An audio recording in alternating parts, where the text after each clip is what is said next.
दोस्तों वहाँ पे एक डॉगी देखा मैंने, तो मुझे लग रहा था कि वो भूखा था। तो मैंने सोचा कि थोड़ी बहुत खुराक उनके लिए लाऊं और उसे खिलाने की कोशिश करो, देखते हैं कि वो खाता है कि नहीं। क्योंकि यार कभी कभार कुत्ते डर जाते हैं, वो सोचते हैं कि शायद हम इसे पकड़ने वाले हैं, इसलिए।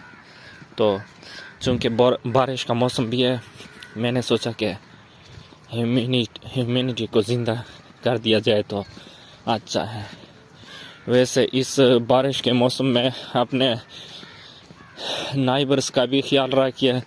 अगर आपके पास अल्लाह ने आपको ज़्यादा दिया है तो थोड़ी बहुत नाइबर्स का भी ख्याल रखें, मतलब मदद करें। और ये जो आवारा कुत्ते हैं ना, गलियों वाले, इसका भी ख्याल रखें, क्योंकि इसका अल्लाह के सिवा कोई नहीं। और आप लोगों को अल्लाह ने ये चांस दिया है कि तुम ज़मीन वालों पर रहम करो, आसमान वाला तुम पर रहम करेगा।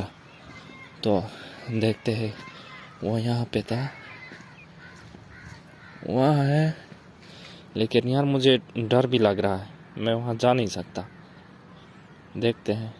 यहाँ पे मैंने उनके लिए खाना रख दिया, लेकिन वो उठ के चलने लगा। वो मतलब मुझसे डरने लगा। मैंने सोचा कि इसके लिए यहाँ पे रख देता हूँ, शायद वो आ जाए, क्योंकि यार ये डर जाता है। मैंने खाना वहाँ पे रख दिया। यार मुझे ऐसा ही लग रहा था कि वो भूखा था, क्योंकि वो बहुत मतलब उसके जो चलने का स्टाइल था वो कमज़ोरी की तरह लगता था, जैसे कि वो कमज़ोरी महसूस कर रहा है। और दूसरी बात ये कि यार ये वेदर भी देखो, आप लोगों को पता होगा कि इसमें। दूसरी बात ये कि यहाँ पे घर है वहाँ पे, लेकिन वो ये कुत्ता जो है ना, डरा हुआ है, जाता नहीं है।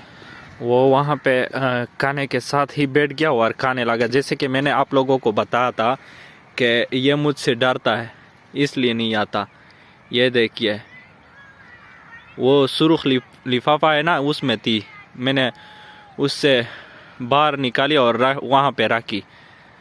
वो बैठ गया और खाने लगा। शुक्र अल्हम्दुलिल्लाह, थैंक गॉड। यार मैं ये इस फिक्र में पड़ा था कि वो खाएगा भी कि नहीं, पर अल्हम्दुलिल्लाह इसने खा लिया। मुझे बहुत खुशी हुई।